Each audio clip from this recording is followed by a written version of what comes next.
The toy companies don't want me having guns. We'll show them.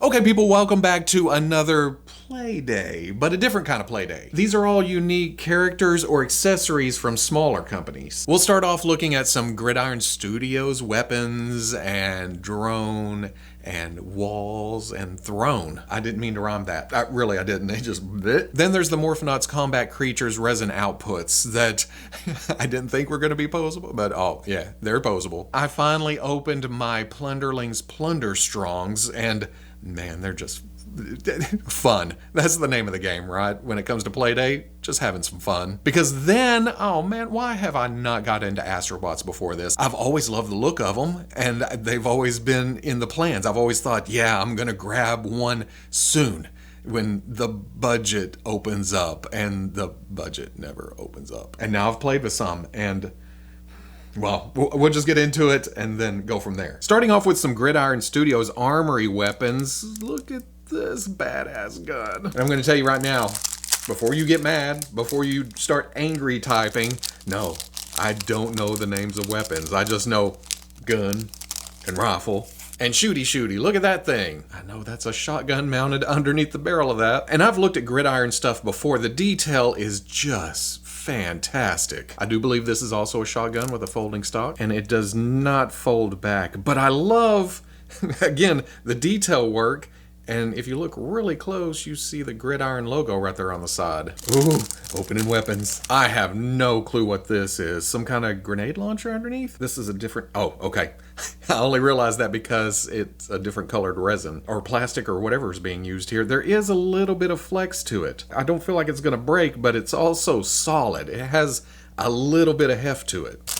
I do believe this is also another shotgun. The shell's mounted right there on the side. Looks like these just need a little bit of paint to them. They're all in one solid color. I say as I open this one where the wood parts are brown. Pushing, little twisting, and it is perfect scale for your Marvel Legends figures. Here's another nice looking rifle with a scope of some kind, a suppressor, and once again, this does come out. And it's very satisfying because it does lock in. There's a pop to it.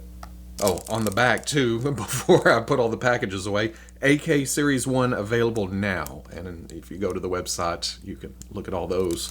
But this is, yep, it's another shotgun. And then finally for the single weapons, there's 2 revolvers. They also work pretty well with your G.I. Joes. Nearly forgot the last one, this big honking bloody chainsaw. Look at the detail on that. That's freshly used. To hell with Leatherface, real men wear burgers. There's also this GridIron throne, or before I looked it up, I called it the hot lead throne. Just a ton of weapons and ammo boxes stacked on top of each other in chair form. I don't know how else to describe this crazy thing. Nice green to all the boxes, and then the silver dry brush on the guns. You get around to the back here, and once again, there's the GridIron Studios logo painted in gold sticking out at you. You got to go looking for it back here on the shield, but that looks great. Well, in fact, there's silver everywhere. Give it an aged look. And the wood, these studs painted, like I always say, I love that little extra effort, that extra mile. This would look amazing anywhere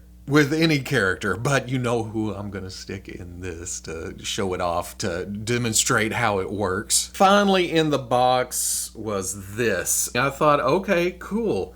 It's a crate.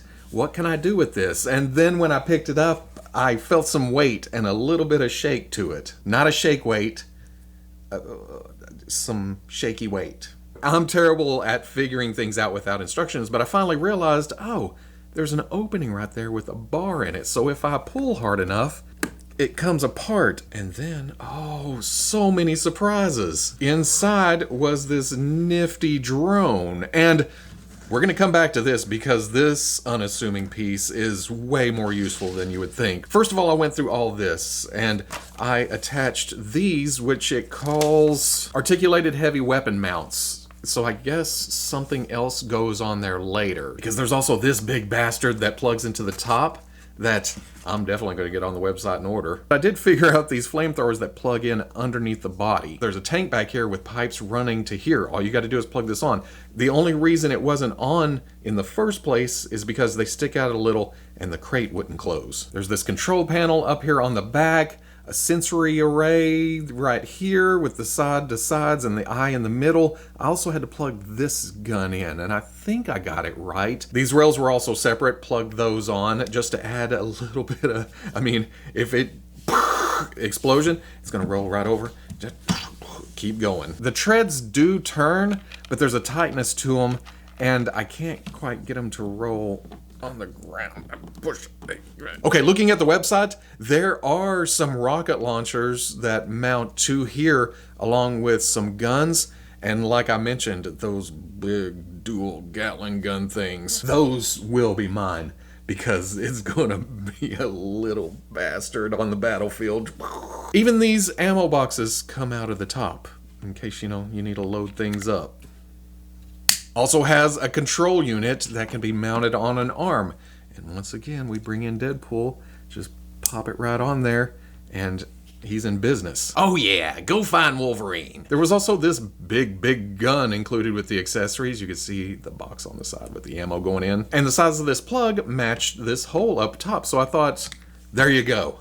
That's good. And there was also these 4 pegs in the bag, and I had no clue what these were for. Then I realized that there are peg holes on the side of this crate. So I did the next logical thing. I went and looked it up on the GridIron Studios website, and it was obvious once I saw the pictures. Fold this out and fold this down and take these out. It's very modular. You can take this and put this wall here, and then put a peg here and a peg here. Put this in like a floor. Maybe throw this one down here underneath for more stability. And then you can peg this up here, and you have kind of a guard tower or something where you can just put characters watching the perimeter. Stand up, Deadpool. Or you can put it back together and have some kind of wall with the character behind it, or whatever you want to do. Stand up, Deadpool. That also plugs right there. So you have somebody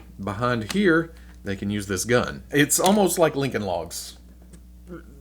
If anybody remembers Lincoln Logs, Legos, whatever. And I'm guessing if you have a lot of these, you can go even further than that, because these come apart. You can take everything completely out, and you have another floor piece and more of these that you can use as fence or something, anything.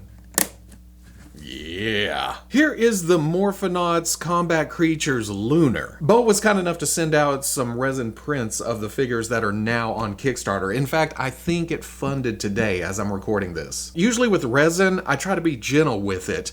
I'm afraid of breaking it, and that's the way I was with this for a little bit. But as I started messing around with it and pushing it a little more and more each time, this is about as close to an action figure as you can get using this medium. There's still some squeaks here and there that do make me a little nervous, but I've been trying to pose this as much as possible because, hey, that's what I do, right? This is the perfect entry point for someone like me who never messed around with Battle Beasts. I saw that they were inspired by that line, but in my head, I just thought, oh, well, they're great-looking anthropomorphic warrior figures. And that is exactly what they are. Just badass animal guys going at it. Creatures doing combat. I get the name now. I love that the moon is worked into the weapons and how they plug into the back of the wrist, but they're actually just swords. If you don't want to use them like that, you can put them in the hand and use them as swords. And there's some moon up on the shoulder pad. Now these are big and chunky, right? And they are attached with a ball joint at the shoulder. So they do get up and out of the way of the arm. Put that sword in the hand, but I do kind of like them jammed into the back right here. And you can see it scratching a little bit. That's just me going in and out of places where resin shouldn't go. I rotated this a minute ago. Okay, yeah, that does come off. So there is some modularity. You can swap pieces with other figures, change it up a bit, make different factions. Because there's also this robot helmet head that you can swap out with this one. And I, as brave as I've been with the rest of the body, I haven't wanted to go yanking parts off. But if you order this on Kickstarter, you get the idea. This could be the leader, and then he has a bunch of troops in helmets or robots or whatever you want to do. There's also this gun that has swappable pieces. I guess you order the rest, you can change things out and make each one different. And he also sent along the Shark Sealock. And I'd already said that this was my favorite before I got the box. So it just kind of worked out that way. There's this shark head shield that plugs in where the sword's plugged in on the wolf. Well, he's got the same gauntlets too. And every seafaring warrior has to have a serrated sword. That's in the manual. That's the rules. Shoulder pads fit the motif. Again, another shark head here. It's kind of fishy, isn't it? You're looking at my crotch. Looks like, oh, yep, there's that. You can pull this off, put it on the wolf if you want. And there's also this. Again, all kinds of options. It's pretty neat. Dumbbell joint for the wrist, so you can get some in and out, and there is some up and down. Weapon wielding hand in full effect. Same thing for the ankles, so you're gonna get some back and forth and some rock to it. A lot more range to the abs. Well, okay, not with this belt buckle. There's a point sticking up right there. But again, it comes off, so you can see how much crunch this gets, and then point the head up and just running into battle. And it says 6.5 inch, but as you can see, this is gonna fit in with 1/12 too, if that's your main display. But if you're into the original Battle Beast scale, there's also these cute little versions of all these characters. Well, I say cute, they are mean looking. They rip your head off if you look at them sideways, but just little minions for the big guys. Dad, can we get ice cream? Not today, son. Like I said, the Kickstarter did fund today, and it still has a few days on it. So if you're interested in these, the link is in the description. Go check them out. Oh, I finally have Plunderstrongs in hand. And Captain Blackjack looks amazing. I mean, the paint alone on these earrings, it's so sharp. And those eyes peering out from there with the gloss to it, I love it. I mean, it's almost scary. I know this is cartoony, but it's also mean looking. This tint of raspberry here, it just breaks up the color of the skin enough to make you think, well, there is a touch of realism. Because that's also plugged in here on the elbow and down on the knees. And I don't know why I love that so much. We saw the same thing on the Plunderlings, and it just, again, it's cartoony, but it's a little splash that draws your eye, but it's also subtle, where it doesn't draw your eye. I've apparently lost my mind. I don't know what I'm talking about anymore. That's what good toys do to me. The detail on the belt, could you imagine wearing this every day? That is sharp as hell. You bend down to pick something up off the floor,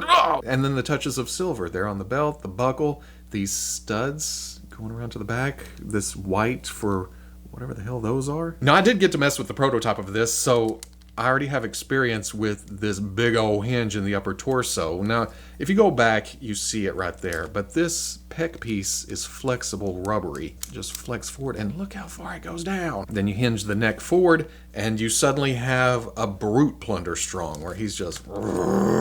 Then there is a butterfly that pops out for a little forward arm movement. Got some double knees that does have some ass-kicking action. Plunderstrong! Balls coming out to the hips, go all the way forward and back, and...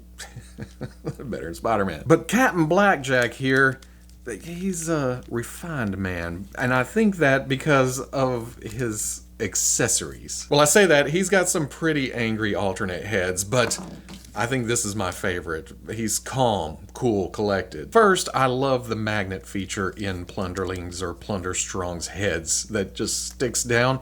Comes out over the ears. It looks fantastic. It just works. Then there is this, and for some reason I put this on and he becomes just a menace to the 7 seas. He's up in the command section of a big old boat, just barking orders, coming up with plans, plotting, scheming, or at least that's how I see gold trim and tassels. But then he comes with this big old cannon, and this is where the fun begins. Not that this isn't fun, but come on, look at that. This is fairly hollow and light, but in order to utilize this to the fullest, you need the boom crate. With that, you get one of these, which you can load right into the end of the cannon.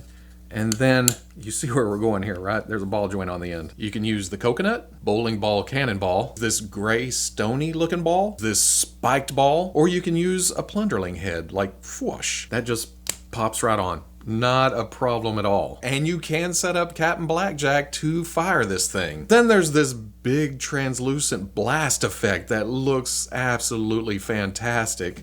And that plugs into the end there. And then again with the ball joint. lots of action. But I think my favorite of the ones I got is the Drenched Typhoon. One, it's translucent green plastic. That's hard to beat. But these tentacles down on bottom with the swivel and then the swivel. I mean, it's not a ton of movement. Oh, it swivels there too. But it's just enough to make it dynamic and changes things up from what we're used to seeing with the Plunderlings and the Plunderstrongs and the Plunderlongs. Serrated sword! I told you! Sea creatures have to have serrated swords. Right, merman? Hell yeah! I also love these leather-looking forearm guards. Be careful, they are sharp, but it adds a splash of color against the sea green. Those eyes peering out with that tooth. You get it in the right kind of light and they shine. It's like he's just risen from the waters and he's gonna kick some ass. There's an angry yelling head and then kind of a mean mug head. Got some extra hands. And then check this out. I do think the magnet sticks out a bit on top because you can see through the plastic. So of course you're gonna see the magnet right there. A way to cover that up is give him his fin mohawk. I heard you like fins on your sea-type creature. Here's an extra fin right there. I'm not even mad that it makes him kind of savage dragony. Oh man, put all the fins to the back like... Oh, well, it does kind of make them forward tippy. An angry Plunderstrong sea god. Ooh, it just looks good. Getting into Astrobots, here is Artemis. And now that I have some in hand, oh man, why did I not get into these earlier? These are insanely articulated. Now they can look a little disjointed at times if you get too far open or something, but then you just come down and you can turn and back and forth, and these shoulders that go up and down and forward and back, the roboticness of them, the astrobodiness of them works in its favor because you can go a little bit away from human anatomy because here, well, I don't know. Look, the arm comes down, it looks fairly straight and normal, single jointed elbow, but then it comes up to here. Dumbbell at mid-torso that gets a tremendous amount of range. And there's a hinge for some crunchiness that goes all the way, and that turns too. The hips are open, comes up and back and out, and then there's rotation hidden by the body armor. At first you think, oh, single knee comes up to here, but then again, behind some armor pieces, there's another joint that comes up. Now, they are gonna crash because of the shape, but come on now, that's impressive. Swivel at the ankle, way up here, and you get down here, and there's the hinge, and then the forward-facing pin for some rotation that is covered by this, and then a toe joint that's, okay, that's not the most impressive ever, but it gets a little bit of movement. Then Artemis has these wheelie wings on the back where you can rotate forward and back. Then there's a hinge to go front to back, and then they open up scissor style for wing top things. Just amazing presence whenever you're doing poses. And pose she can. I could do this all day. It's just pure joy. It is so fun to get some action out of these things. Again, with the theme of this playdate, modularity. You can pull parts and pieces off and swap between figures. Or take that completely off and leave it there for a more bare bones look, whatever you want to do. She does come with all sorts of hands. You have relaxed, you have flat, you have splayed out, there's grippy hands, there's this thing that I don't know what that is. But my favorite has got to be this. It's a claw top hand that has hinges out this way and in this way, and at that knuckle, just so many joints in this one small piece. You can see the thumb on a ball joint that goes in and out and around, and there's a joint in there too. 14 joints here. Oh, well, 15 if you count the wrist. Pull this hand out, plug this hand in, then there's this slot on the back of the forearm that you can plug this on here. Another side, and she's got a big bird claw top thing happening. And again, it fits, almost like a bird of prey. She has her big claw, she swoops down, slashes, flies off. But as much as I like Artemis, I think I like Athenia a little bit more. It's the colors. She's lighter and brighter. This green with the yellows and the reds and the blues and this faded orange here on the back. I don't know. It just sings to me. Plus, this whole rig on the back just adds a nice symmetry while not taking a lot of shelf real estate. This is gonna pop on a shelf. She just has a presence. And even just standing there with the different hands adding personality, yeah, like a playful robot type. Athenia has these hip covers that kind of widens it down there. But again, they're just on pegs. You can take them off if you want to. If you need some weapons, these also unplug, and there's open hands. And then she's ready for battle with the swords. Oh, and here you can see the alternate faceplate. That is a bit tough to get off. You do have to get a flathead screwdriver in there and kind of pry it. Going back to Artemis, it looks like she has the same thing, that this comes off the front there, but she doesn't come with anything alternate. There's nothing to put on there. Is there an expansion pack or something? Another accessory pack, kit?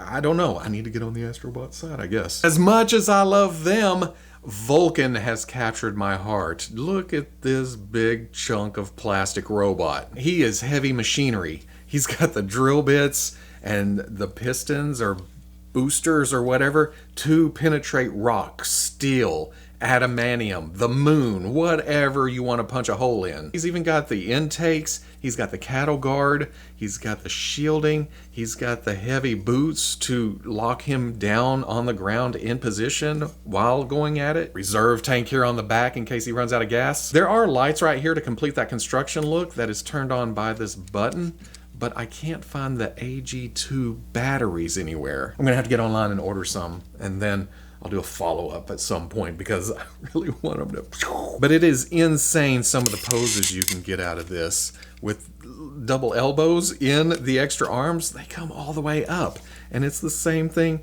for his actual arms under there. And like we just talked about with Artemis's claw hand, this has even more joints. There is a hinge for each knuckle. 16, 17, 18, 19, 20. Have flaps around the legs to hide all that articulation that goes up and back. I mean, look how chunky this guy is, and he can still do this. That is insane. Okay, so the knees only go back that far. He can't kick his own metal ass, but it's a nice attempt at it. The feet go way the hell back, and then there's a toe joint. Well, okay, I'll call that a mid-foot joint because the toe joints are actually up there. There's this hinge that brings the arm up. There's rotation, but there's also extra articulation. If you pull this out, you can joint this up and around, and that, ooh, and give it even more movement. It's the same concept for the robot. That arm also pulls out for extra ball movement there, for forward and back and up and around, and oh, don't forget about torso. It's so crunchy and up, and then there is some tilt to it and rotation. Essentially, whatever you want to do with this figure, you can do it. Don't worry about it. If you can imagine it, it will be done. The drills do spin, but if you don't want to use them as drills, pull the cover off, and you have claws that open up and they're grippy. That is a neato hidden feature that just another level. As I was messing with it when I got it out of the box, it was like I started here, and then it was like, oh, look at that. And again, I've talked about Astrobots on the weekly before, but I've never ponied up the money. I've never went out and actually got one. As much as I wanted them, I didn't. I should have, because I now know what I've been missing all this time. I like robots. I like action figures. This is a good looking robot action figure. I'm pretty happy. So at the end of the day, we played. And that is a good damn day. Again, a little different. Some produced items. I'm gonna get back to customs next time because I do have some stuff I'm working on, some stuff that I've received. Just, yeah, I'm taking it as I open stuff up. But as far as what we played with today, the links are in the description.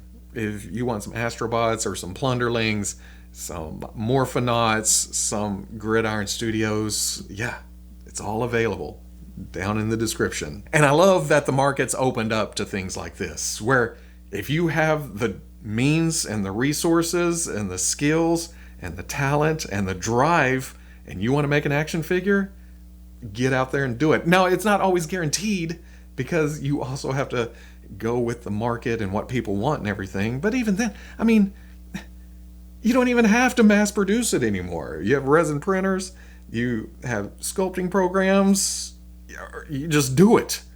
And then you print it out and you play with it. You can paint it up. You can do whatever you want. We are living in beautiful times when it comes to our beloved plastic. If you haven't found a way to play by now, I don't know what to tell you. I mean, we are one step away from things just appearing in front of us, where we can just...